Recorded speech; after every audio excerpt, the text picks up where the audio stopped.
Keyrings are super cute and super inexpensive gifts to give to people. Who doesn't love a gorgeous little keychain like this? So we're going to start off in Design Space and learn how to do this entire keychain. My name is Kelly Rossouw and let's get clacking. Now in order to make these keyrings, we're going to need a few things. Number one, you're going to need your acrylic blank. I'm using a 5 centimeter or around 4-inch hexagon blank.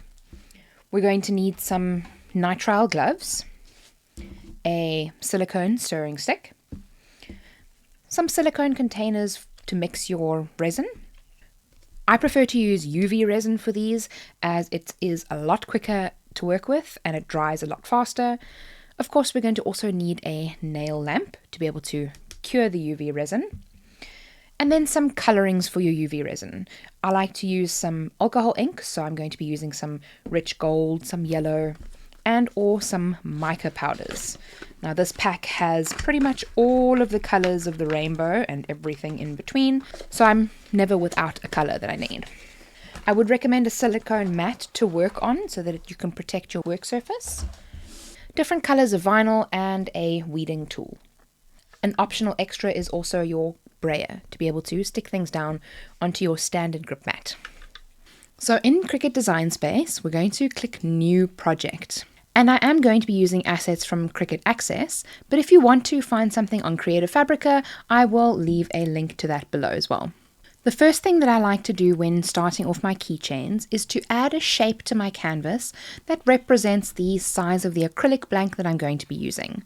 I'm going to be using a hexagon shape, so I'm going to click on Shapes and click on the hexagon. Now I am going to make sure that the size of this hexagon exactly matches the size of my acrylic blank that I have. And there may be a little bit of differences. Not all hexagon shapes may be cut exactly the same, but this gives us a really good indication and a really good starting point to start with our keychain. So grab your acrylic blank and your ruler and measure it from the one side to the other and then also from the top to the bottom. So my acrylic blank is around 4.9 centimeters in width and it has a height of around 4.4. So what I'm going to do is I'm going to unlock this aspect ratio here and remove that number and type in 4 so that it stretches out the hexagon so that it hopefully more closely matches the exact shape that I have for my acrylic blank. There is a little hole in the middle on mine at the top, which is around 3 millimeters wide. So I'm going to add in a shape and add in a circle and make that circle 0.3, drag it over to my hexagon and zoom in so that we can see what we're doing. And it is around 1.5 millimeters from the top, but now this one doesn't have to be exact. But I am going to select them both, click on Align, and then align center horizontally. And maybe move that up just a little bit. I'm then going to select them both again and click Slice, so that we have almost exactly the same shaped acrylic blank. And if it's a little bit out, it should be fine. Next, I'm going to add in the bees and things like that we have on our keychain. So I'm going to click on Images and type in bee.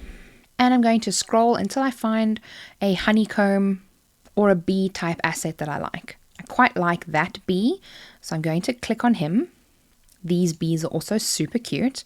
And what I'll do is I'll add a few different designs that I like so that I can look at them on the canvas and see which one I like the most.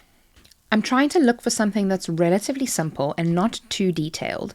So as gorgeous as these beautiful works of art are, when we're working on the scale that we're working at, you have to think about the amount of detail that your design has. We can get quite detailed, but there are limits to these machines, and these types of designs here are way too detailed for the type of sizing that we're going for. So try and look for a pattern that's a little bit more simpler, bearing in mind that the more detailed you go on these patterns, the more difficult it is going to be to cut and weed properly. And now that I've got the bee design that I like, I'm going to search for honeycomb. And once again, I'm going to add a few different ones just to see which ones I like on the canvas. And once I've found everything that I like, I'm going to click Add to Canvas. Now that everything is on my canvas, I'm going to resize it so that it's a little bit smaller. and zoom in so we can start playing around with our design. Now with the type of design that I want to have the honeycomb in black, and we're going to color the rest of the keyring in resin. So what I'm going to do is I'm going to try out a few different designs that I think that might work. When I'm designing these kinds of things, I like to try and make what it is that I'm working with on the canvas look as close as possible to the end result that I want to get to. Really helps me to visualize the colors better. So I'm going to change the color of my acrylic blank to more like an orangey kind of color, because I want that color to be showing through from the back. So I'm going to select our hexagon and click on the gray block in the top left hand corner and change it to more of an orangey gold kind of color. As my acrylic blank is clear, so the color that I put on the resin will show through. So when I play around with my elements like this, I can get a much better indication of what it's going to look like. So I'm going to leave that as one option, and I'm going to duplicate the hexagon so that we can compare two different types of keychains. So I quite like the standard honeycomb, but I want this to be inverted. So instead of having all the hexagons as a solid color, I want to have that little outline, very much like we have on this one, but just more of it. So I'm going to offset this one. Make that offset very small. I'm going to sharpen the corners and click apply. I'm then going to select both of them and slice. So instead of having the solid shapes, I've now just changed it into the negative. So we've just got the outline of the honeycomb. I'm going to hover that up over here and play around with the sizing until I find something that I like. And next, I'm going to start adding the bees. I quite like this bee, so I'm going to make him a little bit smaller. Right click, bring him to the front because he was behind all of our little friends. And if I have him in black, he won't stand out at all. So I'm going to change the color of that bee to white. Make him a little bit bigger. And I'm going to delete all of the other elements that I'm not going to be using. Now that I have my design, I'm going to add in some text and type in bee kind. I'm going to make it smaller and bring it up to our keychain. This will also be in white, so I'm going to change the color of this text. And I'm going to try and find a font that I like. So I'm going to click on fonts and click on bookmarked, because those are generally my favorites. And look for a font that's not too thin, because we are working with very, very fine details. So when you're working with a very fine font, it does become a little bit difficult. The analog script is generally one of my favorites, so I'm going to use that one. I'm going to separate them onto different lines and change the color again. And I want the words to be a little bit closer together. So I'm going to decrease the line space to -5. Maybe rotate our B a little bit or make him a little bit smaller so that they don't overlap quite as much. And I pretty much have my keychain designed. So what I'm going to do with these white layers is I'm actually going to hit combine and weld, so that the letters are all together, but also so that they cut in that same space. So if you want to make many of these keychains, it'll be really easy to group them all together and not have to worry about lining things up. Now, if you are enjoying this tutorial so far, please give this video a thumbs up, as it really helps to spread to more people that may want to learn this exact tutorial. Thank you so much, and let's get back to the video. Don't forget to save your design before you cut it. So we're going to save this as Be Kind Keyring. And before we cut it, I'm going to hide this layer.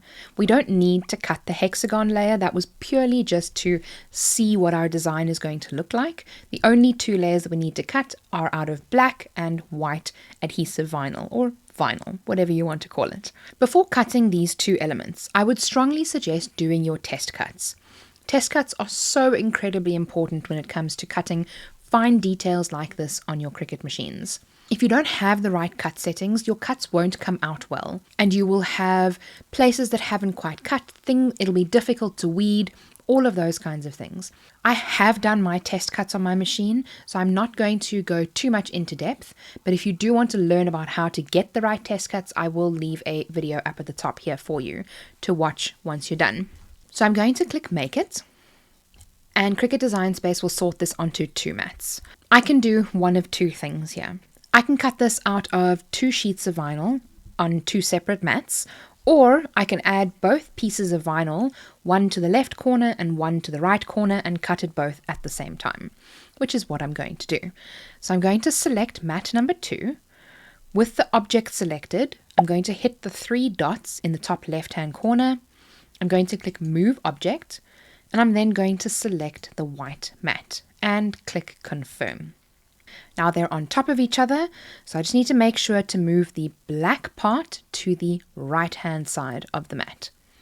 And from there, I'm going to click Continue, connect to my machine, and select the material that we're going to be cutting. And I'm going to be using Premium Vinyl Permanent Glossy. I'm then going to take a nice sticky mat. Having a good sticky mat really helps with getting fine detailed cuts on your machine. So make sure that your mat has a good stick to it, and make sure to use your brayer to help stick down that vinyl to your mat very well. When it comes to these kinds of cuts, any movement from your vinyl on the mat will mean that your cut is not going to come out very well. Check your blade before you cut for any debris on the blade. Anything that's stuck onto your blade may cause the blade to not cut the material correctly. So when you're working with these fine detailed pieces, give your blade a little bit of a clean beforehand. Maybe use an alcohol swab to clean your blade to make sure that it's nice and clean. And of course, always check your cut before unloading your mat to make sure that it's cut correctly. If it hasn't cut correctly, you may be able to run it through your machine again, although sometimes, I'm not going to lie, even without unloading my mat, it hasn't cut in exactly the same spot. So this is a little bit of a gamble here. Once you've cut out your vinyl, we're going to remove it from the mat. Any vinyl will work here. I'm just using Oracle 651 because that's what I had available. I'm going to cut out the pieces that I have cut so that I can weed them easily. Now, when it comes to weeding vinyl like this, you can also start with the inside sections. I find that tends to be a little bit easier if you start with the inner bits first and then go for the outer piece. If you find that the small pieces are lifting up while you're weeding, take your weeding tool, place them on the small piece that is lifting up, and then pull it back, pull the vinyl back. If that doesn't help, go from the other side. So when you have the vinyl lifted, go from the other side of the vinyl and press the piece down onto the backing. Now to start on the actual keyring. So I'm going to take a small piece of transfer tape and apply it to the black vinyl. Burnish it on very well. Get all those bubbles out and burnish it from the other side. Now I'm going to peel the vinyl backing off the transfer tape.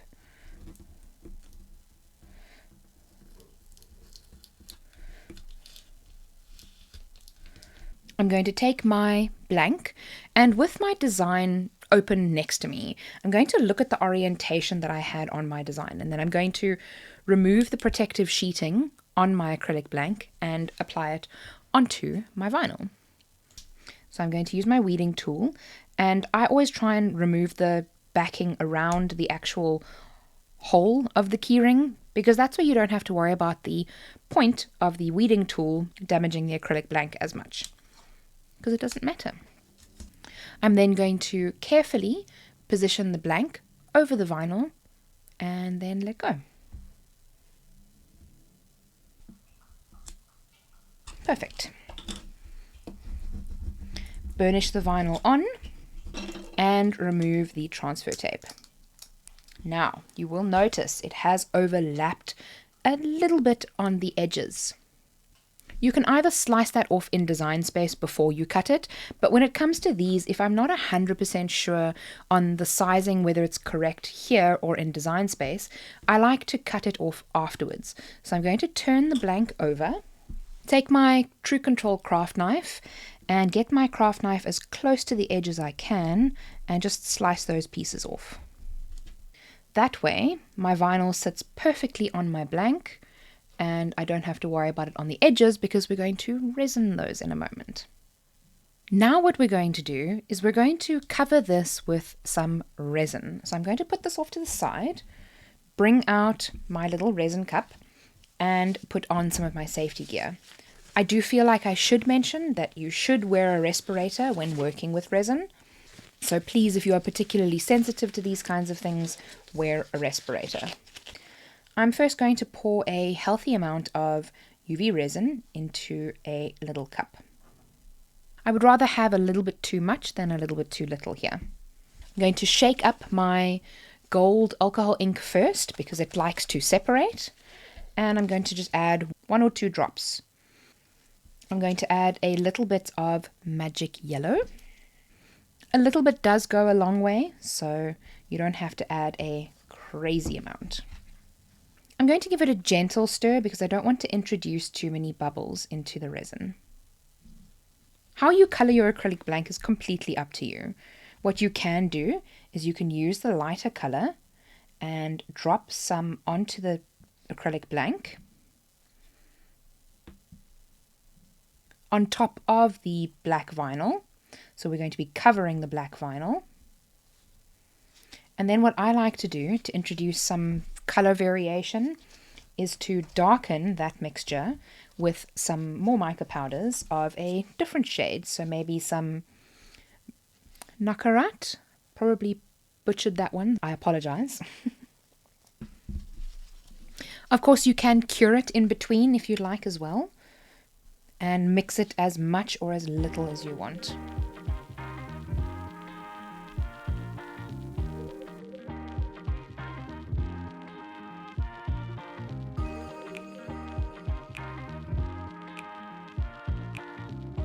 Now I don't want to add too much resin on here, as what it might do is it might not cure properly because the resin is too thick. So I'm going to use a silicone tool to push the resin around and get it towards the edges.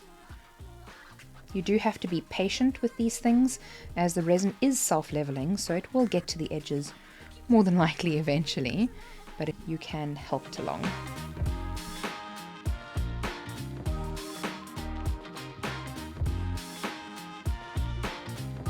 We're then going to pop it under the nail curing lamp, the UV lamp, for about a minute. It's almost fully cured, but what I like to do at this stage is to flip it over and cure it from the other side for a minute as well. Once it has been cured on both sides, we can remove the top protective layer. Apply your transfer tape onto the white vinyl and transfer that onto the top of your keyring. It's a little bit tricky to do with gloves on. I probably should have taken my gloves off. And then stick your vinyl down.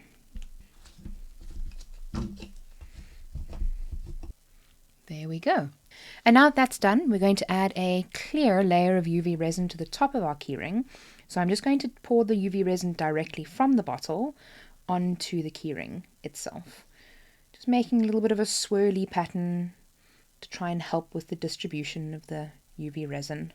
You can always add more, so don't be afraid to add a little bit and then add a little bit more later.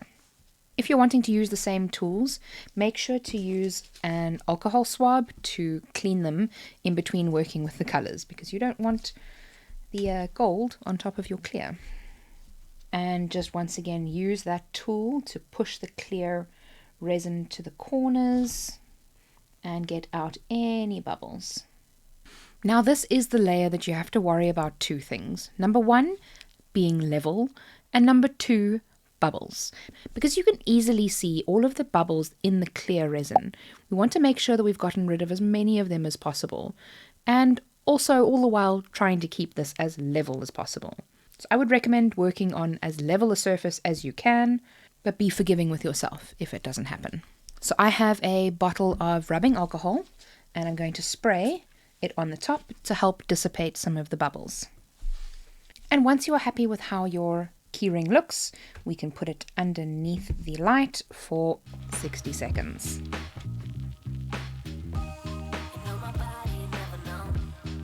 And once that's done, your keyring will be all completely cured and ready for its tassels.